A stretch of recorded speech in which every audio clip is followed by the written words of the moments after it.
Hi welcome back to ಹಳ್ಳಿ ಮೇಸ್ಟ್ರು English YouTube channel.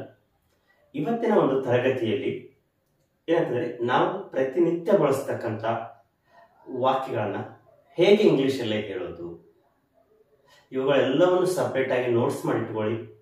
Practice every day and each minute. ಇವುಗಳನ್ನು same practice ಮಾಡ್ತಾ ಹೋಗಿ ನೀವು ಅರ್ಧ ಇಂಗ್ಲಿಷ್ ಕಲಿತ ಹಾಗೆ.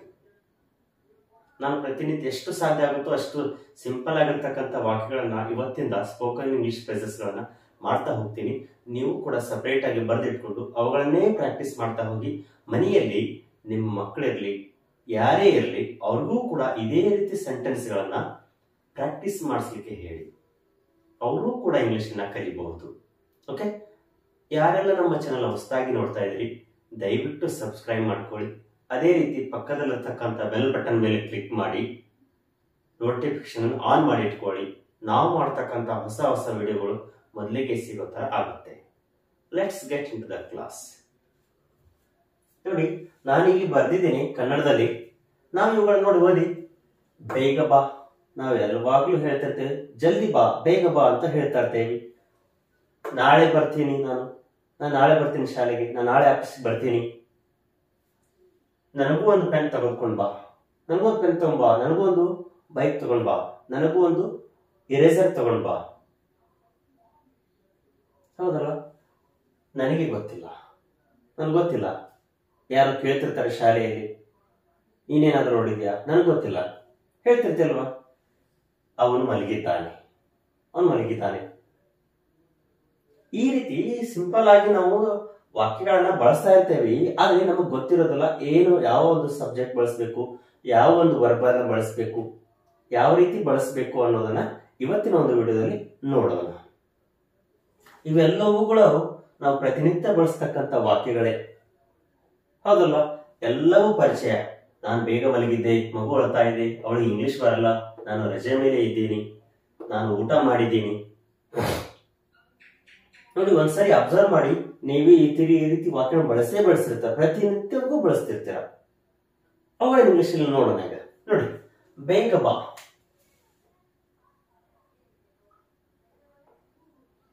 Come soon. ನೋಡಿ, ಬೇಗ ಬಾ ಅನ್ನ ಹೇಳಿಕೆ ಕಮ್ ಸೂನ್ ಇಷ್ಟೇ ಹೇಳಿ ಸಾಕು. Come soon. ಬೇಗ ಹೋಗು ಅನ್ನೋದಕ್ಕೆ ಗೋ ಸೂನ್, ಗೋ ಫಾಸ್ಟ್ ಅಂತ ಹೇಳ್ತೇವೆ. ಹೌದಲ್ವಾ? ಇಷ್ಟೇ ಹೇಳಿ ಸಾಕು. ಕಮ್ ಸೂನ್, ಬೇಗ ಬಾ ಅಂತ ಅರ್ಥ. ಸಾಕು, ಇಷ್ಟು ಹೇಳಿದ್ರೆ ಸಾಕು, ಅರ್ಧ ಇಂಗ್ಲಿಷ್ ಬಂದ ಹಾಗೆ.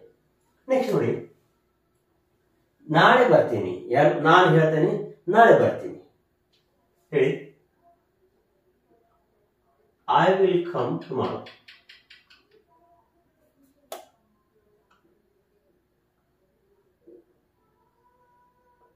ಈಗ ನೋಡಿ, ನಾಳೆ ಬರ್ತೀನಿ, ನಾಳೆ ತರ್ತೀನಿ, ನಾಳೆ ಹಾಡ್ತೀನಿ, ನಾಳೆ ಓದ್ತೀನಿ ಅಂತ ಹೇಳಿಕೆ ನಾವು ಫ್ಯೂಚರ್ ಟೆನ್ಸ್ ಅನ್ನ ಬಳಸಿ ಹೇಳ್ತೀವಿ. I will come tomorrow, I will go tomorrow, I will bring tomorrow, I will sing tomorrow. ನಾಳೆ ಹಾಡ್ತೀನಿ, ನಾಳೆ ಬರೀತೀನಿ, ನಾಳೆ ಹೋಮ್ವರ್ಕ್ ಮಾಡ್ತೀನಿ. ಹೌದಲ್ಲ? I will come tomorrow, I will go tomorrow, I will bring tomorrow. ಇದೊಂದನ್ನ ತೆಗೆದು ಬೇರೆ ಬೇರೆ ಹಾಕಿ ಆಕ್ಷನ್ ವರ್ಡ್ ನೀವು ಕೂಡ ಕಲಿಬಹುದು.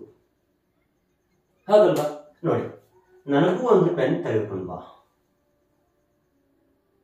ತೆಗೆದುಕೊಂಡು ಬರೋ ಅಂತ ಅನ್ನೋದಕ್ಕೆ ಬ್ರಿಂಗ್ ಅಂತ ಕರಿತೀವಿ. ನನಗೆ ಮೀ. ನೋಡಿ, ಬ್ರಿಂಗ್ ಮೀ, ನನಗೆ ತೆಗೆದುಕೊಂಡು ಬಾ. ಏನನ್ನ? Bring me a pen. ನನಗೂ ಒಂದು ಪೆನ್ ತೆಗೆದುಕೊಂಡು ಬಾ. ಬ್ರಿಂಗ್ ಮೀ ಅ ಪೆನ್, ನನಗೊಂದು ಪೆನ್ ತಗೊಂಡ್ ಬಾ. ನೋಡಿ, ಮೀ ಅಂದ್ರೆ ನನಗೆ. ಈ ಪೆನ್ಗಳ ಬದಲಾಗಿ ನೀವು ಬೇರೆ ಆಡ್ ಮಾಡಬಹುದು. Bring me a notebook, bring me an eraser, bring me water. ನೋಡಿ, ನನಗೂ ನೀರು ತಗೊಂಡ್ ಬಾ. Bring me water. ಹೌದಲ್ವಾ? ಬ್ರಿಂಗ್ ಮೀ ಟೀ, ನನಗೂ ಚಹಾ ತಗೊಂಡ್ ಬಾ. Bring me tea. ಹೇಳಿ, ಇದೊಂದು ಬದಲಾಗಿ ಬೇರೆ ಬೇರೆ ಹಾಕೊಳ್ತಾ ಹೋಗಿ ಈ ನೀವು ಕೂಡ ಇಂಗ್ಲಿಷ್ ಅನ್ನ ಕಲಿಯಬಹುದು. ಇವು ಪ್ರತಿನಿತ್ಯ ಬಳಸ್ತಾ ಇರ್ತೇವೆ. ಅವುಗಳನ್ನ ಹೇಗೆ ಬಳಸೋದಂತ ಗೊತ್ತಿರೋದಿಲ್ಲ. ಇವತ್ತು ನೋಡಿ, ಬ್ರಿಂಗ್ ಮಿ ಪೆನ್, ಬ್ರಿಂಗ್ ಮಿ ಟೀ, ಬ್ರಿಂಗ್ ಮಿ ವಾಟರ್, ಬ್ರಿಂಗ್ ಮಿ ನೋಟ್ಬುಕ್. ಓಕೆ, ಬ್ರಿಂಗ್ ಮಿ ನ್ಯೂ ಡ್ರೆಸ್, ನನಗೂ ಒಂದು ಹೊಸ ಡ್ರೆಸ್ ತಗೋದು ಬಾ. ಓಕೆ, ನನಗೆ ಗೊತ್ತಿಲ್ಲ. ಎಷ್ಟು ಸಿಂಪಲ್ ಆಗಿದೆ ಅಂದ್ರೆ ನನಗೆ ಗೊತ್ತಿಲ್ಲ. ನೋಡಿ, I don't know. I don't know, ನನಗೆ ಗೊತ್ತಿಲ್ಲ. ಸಿಂಪಲ್ ಆಗಿದೆ. ಎಷ್ಟು ಹೇಳಿ ಸಾಕು ನೀವು ಇಂಗ್ಲಿಷ್ ಕಲಿತ ಹಾಗೆ. ಇದೇ ವಾಕ್ಯಗಳನ್ನ ಯಾವಾಗಲೂ ಐ ಡೋಂಟ್ ನೋ, ನಿಮ್ಗೆ ಗೊತ್ತಿಲ್ಲದೆ ಐ ಡೋಂಟ್ ನೋ ಎಷ್ಟು ಹೇಳಿ ಸಾಕು. ನೋಡಿ, ನನಗೆ ಗೊತ್ತಿಲ್ಲ, ಐ ಡೋಂಟ್ ನೋ. ಅವನು ಮಲಗಿದ್ದಾನೆ. ನೋಡಿ, ಅವನು ಅನ್ನೋದಕ್ಕೆ ಈ ಅಂತ ಬಳಸ್ತೇವೆ.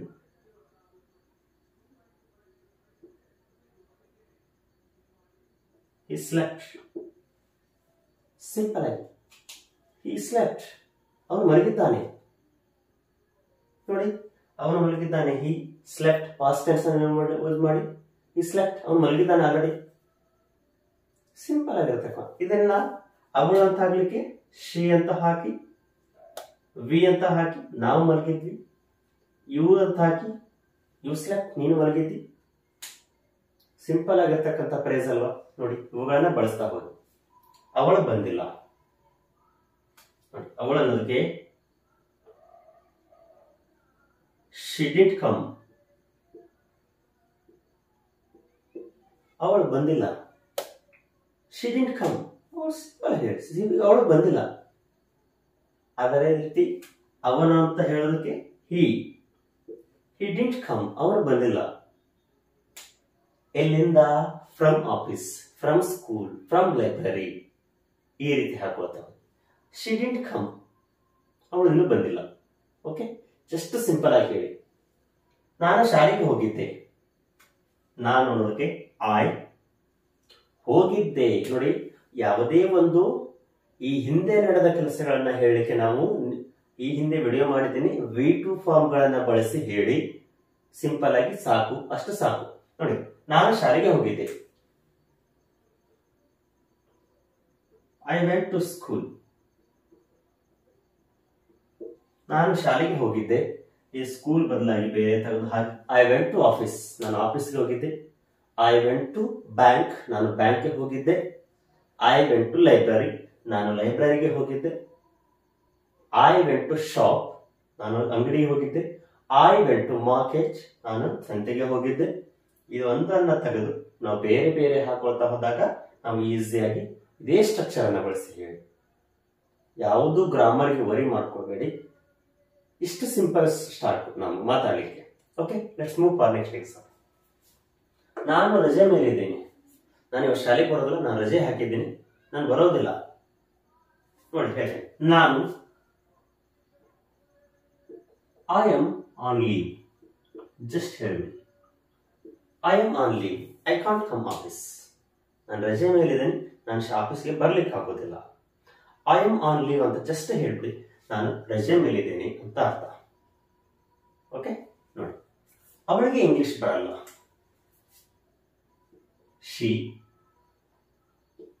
Doesn't know English.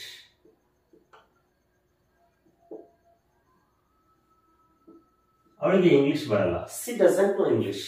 ಅವನಿಗೆ ಇಂಗ್ಲಿಷ್ ಬರಲ್ಲ. He doesn't know English. ಅವರಿಗೆ ಇಂಗ್ಲಿಷ್ ಬರಲ್ಲ. They don't know English.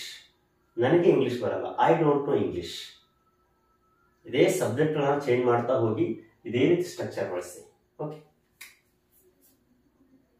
ಮಗು ಅಳ್ತಾ ಇದೆ.